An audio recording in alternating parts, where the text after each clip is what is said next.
With the union budget and monetary policy announcement on the horizon, India faces a challenging economic environment marked by slowing urban demand, uncertain private investments and global economic headwinds.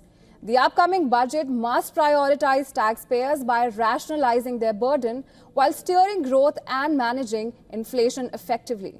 A significant chunk of government spending is consumed by revenue expenditures like subsidies and interest payments, leaving little room for productive investments. Nearly 60% of the year's budgeted revenue expenditure has already been utilized, compared to just 46% of capital expenditure. Rationalizing subsidies, particularly the food subsidy program, could free up funds for infrastructure and development projects that boost economic growth. Urban consumption is weakening, delaying the revival of private investments. Taxpayers, especially the middle class, need relief through revised tax slabs or reduced rates to revive demand. However, widening the tax base is equally crucial. Currently, less than 7% of India file returns, with 60% reporting zero taxable income. A fairer tax design could ensure that the burden is distributed more equitably, while also increasing revenues. Public capex is essential to drive economic activity, but must be realistic and efficiently implemented. Sectors like road and defense have seen a worrying 16% contraction in spending the fiscal year. Addressing bottlenecks in project execution and setting achievable capex targets will help ensure timely infrastructure development, creating jobs and spurring growth. Experts suggest that the central bank must focus on supporting growth while managing inflation rather than defending the rupee. With food inflation easing and core inflation stable, easing liquidity and policy rates can help stimulate economic activity without risking instability. For taxpayers, Budget 2025 should signal fairness, efficiency, and a commitment to growth-driven fiscal responsibility.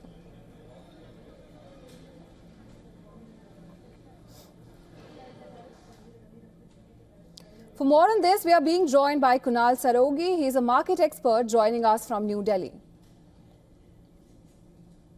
Welcome, Kunal. Thanks for joining us for this conversation. Let me start by asking, how can the government balance rationalizing subsidies with ensuring social welfare? Well, I think it's a tough balancing act. It's because it's important in a country like India. It's important to keep the subsidies going. That's the real fillip to industry, to various segments of the society. So I think the government has to do this balancing act, but the subsidies have to be targeted. We've seen a lot of improvement in the impact these subsidies have ever since direct benefit transfer came into effect. So I think if you look at the overall structure, we are improving, and but the subsidy burden on some segments is growing, and that's, I think, is putting a drag on the economy. So what we need to do is to do this balancing act. Subsidies have to bring about economic growth and have to bring about relief to segments of society that is otherwise left out in the economic development. So I think the government has to do that, and they've been doing a very good job of actually doing it. The trouble here is that how efficiently can we leverage technology to deliver subsidies? We've seen that there's been a big push on that from the government, and I think that it will continue in the years to come. And if that goes on, I think subsidies will become more targeted and will end up with the right beneficiaries. So I think overall there's been a lot of growth, but the problem here is how do you balance that? So I think that's the biggest challenge that the government faces. Right. Let me segue to my next question following what you just said. What steps should be taken to widen India's tax base effectively? Well, I think it's a big debate is whether we have a big enough tax base. Of course, optically, it looks like a very small base that only a few crore people actually pay taxes, and rest of India is not paying taxes. But the real thing is, are we taxing the rich enough? So that's the bigger question to worry about. So I think it's my personal opinion that we have to rationalize our tax system. And we have to ensure that the middle class gets a tax relief, because middle class seems to feel that they are actually bearing most of the burden. So it has to be more equitable. And I think that middle class has to get a tax relief. The rich have to be taxed slightly more. And I think if you do that, that I think is in the interest of the overall economy. Widening of the tax base, I think, is a process. It cannot be done overnight. It will take time. It's a function of how the economy does and how people participate. So it will take time. And there is a limit to how far you can take that. So if you look at an overall picture, I think what we need to do is to rationalize the tax base, cut down on excessive breaks that we get to give, and I mean complications have to come down. It has to be made easier for the middle class to file their taxes, and I think if the middle class gets a break, that I think will spur consumption as well as will be very positive for the markets. Absolutely. And how crucial is targeted capital expenditure in reviving economic growth and, of course, creating jobs? Absolutely crucial. I think the government needs to come into the forefront, because in a country like India, we've always depended on government spend to fuel economic growth. And there is a huge need for infrastructure in this country, and that's a place where only the government can take the lead. But of course, public and private partnership is one model to work with, and the government is doing a fairly good job. But I think we need to really speed things up. It's because we are still far behind other countries in terms of infrastructure. And if we really want our economy to grow rapidly and for India to become a developed country, I think it's absolutely critical that we focus on infrastructure. And that is something where the government spending, I think, has a huge role to play. So I think, of course, the government will have to act as a catalyst and fuel economic growth. Right. To put things in context for our viewers, do you think that the government should prioritize tax relief or focus on increasing tax compliance to boost revenues?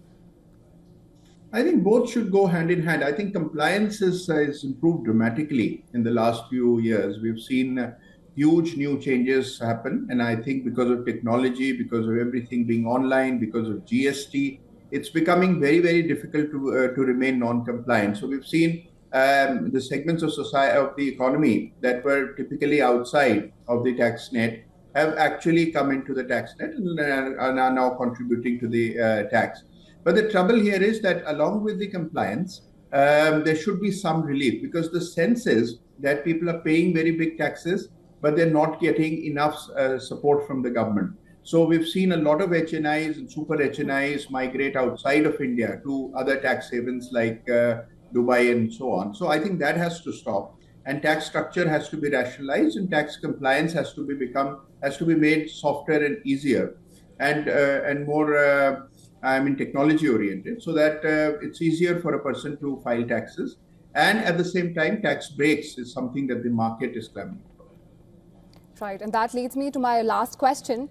How can monetary policy complement the budget in managing inflation while also supporting growth? Well, I think it's important. I think there is there are a lot of factors that contribute to that. We've seen what's happening in the US, and monetary policy is no longer an isolationist thing where one country or one central bank can decide. You have to work in tandem with what the other central banks are doing. So the government and RBI have to work together to achieve that. And I think they're doing a fine job. I think RBI has done a tremendous job, given that in the last few years, they've seen a lot of pressures coming from the world over, but they've managed it well. So I think it's important. Monetary policy is a very, very important aspect of how the economy does overall. India has been able to defend its currency, I think, to a very large extent. So that again remains a challenge. Now with Trump coming into power in the US, I think a lot of things will change. So I think we'll have to wait and watch for another, let's say, 2 quarters before we know exactly where we're headed. Absolutely. Thank you so much, Mrs. Saraogi, for joining us on this show and sharing your perspective with us. My pleasure. Thank you. Now, the talks around India's rising tax burden are doing the rounds on social media and dinner tables. Some reports suggest that the government may introduce a new tax code altogether to make compliances easier. Take a look at this report for more. A significant number of Indians are showing their displeasure with income taxes on social media. So, it's hard to turn a blind eye to the growing chorus of voices demanding a change to India's tax system, which has been unchanged for 6 decades. The previous attempts in 2010 and 2019 failed. The Indian government plans to present a new income tax bill in the budget session. The proposed legislation seeks to streamline the current income tax structure, decrease its length by approximately 60%, and enhance its clarity. Taxpayers would benefit from a simplification of the present law's complex web of rules, sub-rules, clauses, sections, and subsections. However, the change ought to have a specific objective. Any reform must guarantee equality, with the affluent and the poor, as well as present and future generations, bearing an equal share of the load. New Delhi wants greater tax revenue and expanded tax base. The middle class, though, is hoping for immediate assistance. The new tax code should do both in a delicate balancing act. The tax base in India is too narrow. About 63% of those who filed their income tax returns last year, nearly 47 million people, paid nothing. On the spectrum's opposite end are the 40,000 affluent, who each paid about $100,000. However, the wealthiest taxpayers pay less than 20% of all income taxes. The middle class taxpayers are the ones whose opinions really count, politically at least. This is because they're responsible for carrying over 80% of the tax load. This group has recently been complaining about how they are being ripped off, not just the income tax, but also whenever they spend money, whether it is on a new car or almost anything. The complaints about the taxes paid on earnings from investments are also a big grumble. Any announcement on the income tax rate changes will take center stage in the budget.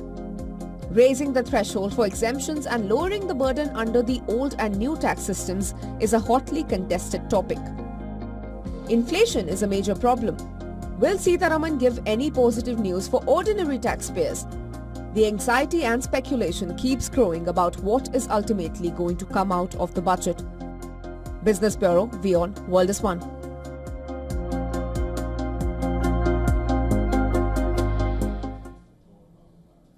And on that note, we look at what people want from the budget. I hope they cut down our taxes because they are charging taxes on every transaction that we make. The normal small TCS they're taking 18% GST, and on top of it, if whatever we earn, they take 0.1% of TCS that is added to our advance tax every year.